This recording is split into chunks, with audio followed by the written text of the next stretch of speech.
News room live sponsored by Chandragupta academy, top floor, Rama Govind palace, Rewa. नमस्कार, Vindhya times में आपका स्वागत है। प्रदेश की 4 बड़ी खबरों के साथ हाजिर हुए हैं। पहली खबर की बात करते हैं। आज मुख्यमंत्री शिवराज सिंह चौहान की अध्यक्षता में कैबिनेट बैठक हुई और इस बैठक में कई महत्वपूर्ण फैसले प्रदेश और प्रदेश की जनता को ध्यान में रखते हुए लिए गए हैं। कैबिनेट में शासकीय कार्यालयों में सौर ऊर्जा का उपयोग करने पर फैसला लिया गया है। बैठक में फैसला लिया गया कि शासकीय आवासों, मंत्रियों के बंगलों पर सौर ऊर्जा के प्रावधानों को लागू किया जाएगा। मंदिरों में पुजारियों को 5,000 रुपए मानदेय दिया जाएगा। संस्कृत शिक्षकों की भर्ती और संस्कृत विद्यार्थियों को स्कॉलरशिप और सामान्य वर्ग के निर्धन परिवारों को संबल योजना का लाभ देने का ऐलान शिवराज सिंह चौहान ने किया है और बधाई भी दी है। बैठक में और क्या फैसले लिए गए वो आपको बता देते हैं। वैकल्पिक बिजली की व्यवस्था को लेकर ऊर्जा विभाग और नवीन एवं नवकरणीय ऊर्जा विभाग के मंत्रियों और प्रमुख सचिव ऊर्जा विभाग के साथ एक समिति बनाई गई है, जिसमें बिजली उत्पादन के लिए सौर ऊर्जा और दूसरे ऊर्जा के स्रोतों को लागू करने पर कार्य किया जाएगा। इसके अलावा 1250 मेगावाट के सोलर प्लांट की स्थापना को मंजूरी दी गई है।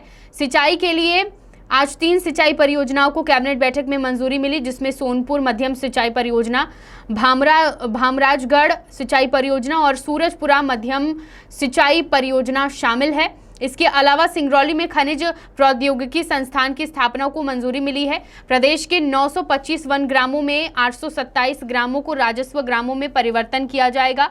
किसानों को 0% ब्याज पर ऋण उपलब्ध कराने के लिए लागू योजना को आगे बढ़ाने की मंजूरी कैबिनेट में मिली है। इसके अलावा ओंकारेश्वर में आचार्य शंकर की 108 फीट ऊंची बहुधातु प्रतिमा की स्थापना के लिए पेडेस्टल सहित दूसरे कार्य के लिए 148.432 करोड़ रुपए की स्वीकृति दी गई है। तो कैबिनेट के ये महत्वपूर्ण फैसले थे, जिनमें पहले के जो ऐलान थे, पुजारियों को 5,000 मानदेय देना, संस्कृत के शिक्षकों की भर्ती और ये ऐसे तमाम मुद्दे जिनका पहले ऐलान किया जा चुका था, उसको आज कैबिनेट में मंजूरी मिल गई है। बढ़ते हैं दूसरी बड़ी खबर की ओर।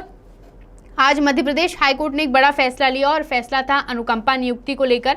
हाईकोर्ट ने सरकारी कर्मचारी के परिवार में अनुकंपा नियुक्ति को अवैध करार दिया है। यानी अगर परिवार का कोई एक सदस्य शासकीय कर्मचारी है तो दूसरे सदस्य को अनुकंपा नियुक्ति का अधिकार नहीं है। शहडोल जिले के गोरतरा निवासी अश्विनी कुमार पांडे की ओर से एक अपील दायर की गई थी, जिसमें उनके अधिवक्ता रजनीश गुप्ता ने अपना पक्ष रखते हुए कहा था कि अश्विनी कुमार पांडे के पिता पुलिसकर्मी थे और उनका सेवा के दौरान निधन हो गया। इसके बाद अश्विनी ने अनुकंपा नियुक्ति के लिए विभाग को आवेदन दिया था, जिसे निरस्त कर दिया गया। लेकिन हाईकोर्ट की एकल पीठ द्वारा इस याचिका को चुनौती देते हुए 5 अप्रैल 2022 को इसे निरस्त किया गया। इसके बाद इसी आदेश को अपील के जरिए चुनौती दी गई और अधिवक्ता द्वारा तर्क दिया गया कि अपीलकर्ता अपनी मां के साथ रहता है और उनके भरण पोषण देखभाल के लिए उन्हें अनुकंपा नियुक्ति दी जानी चाहिए। वहीं राज्य सरकार की ओर से उप महाधिवक्ता विवेक शर्मा ने कोर्ट को बताया कि अपीलकर्ता का भाई छत्तीसगढ़ सरकार के अधीन कर्मी है और उन्होंने कई न्याय दृष्टता पेश किए हैं। इसके बाद मुख्य न्यायाधीश रवि मलिमठ व न्यायमूर्ति पुष्पेंद्र कुमार कौरव की युगल पीठ ने फैसला सुनाया। हाईकोर्ट व सुप्रीम कोर्ट के पूर्व निर्णयों में सहमति जताते हुए अनुकंपा नियुक्ति दिलाने का आग्रह करते हुए दायर की गई अपील निरस्त कर दी गई। कोर्ट ने कहा कि परिवार का एक सदस्य सरकारी निगम, बोर्ड, आयोग या परिषद में सेवारत है तो दूसरे व्यक्ति को अनुकंपा नियुक्ति नहीं दी जाएगी, वो अनुकंपा नियुक्ति के लिए पात्र नहीं होगा। बढ़ते हैं तीसरी बड़ी खबर की ओर, जो सतना जिले के नागौद तहसील से सामने आ रही है। यहाँ पर एक सनसनीखेज मामला सामने आया। हनुमान जी की प्रतिमा से लाल रंग निकलने लगा, जिसकी वजह से श्रद्धालुओं ने यहाँ पर पूजा अर्चना शुरू कर दी, अखंड पाठ किया और इसके अलावा भंडारे का भी आयोजन किया। पूरा मामला सतना जिले के नागौद तहसील के ग्राम बमुरहिया का है। जब श्रद्धालु हनुमान मंदिर के दर्शन करने के लिए पहुंचे तो प्रतिमा देखकर दंग रह गए। भगवान हनुमान जी की प्रतिमा के निचले हिस्से से सिंदूर जैसा लाल रंग निकलता हुआ दिखाई दे रहा था। पैर के कई हिस्सों से लाल रंग देखकर श्रद्धालुओं में तरह तरह की चर्चाएं चलने लगी। ग्रामीणों के मुताबिक हनुमान प्रतिमा से रक्त बह रहा है, जबकि वैज्ञानिक इसे अंधविश्वास करार रहे हैं। इन सबके बीच मंदिर के आसपास लोगों की लगातार भीड़ उमड़ी। जो भी मंदिर के दर्शन कर रहा था वह अपने हिसाब से तर्क देने में जुटा हुआ था, लेकिन कई ऐसे श्रद्धालु थे जिन्होंने यह दृश्य देखा और पूजा पाठ शुरू कर दिया, अखंड पाठ शुरू कर दिया और भंडारे का भी आयोजन किया।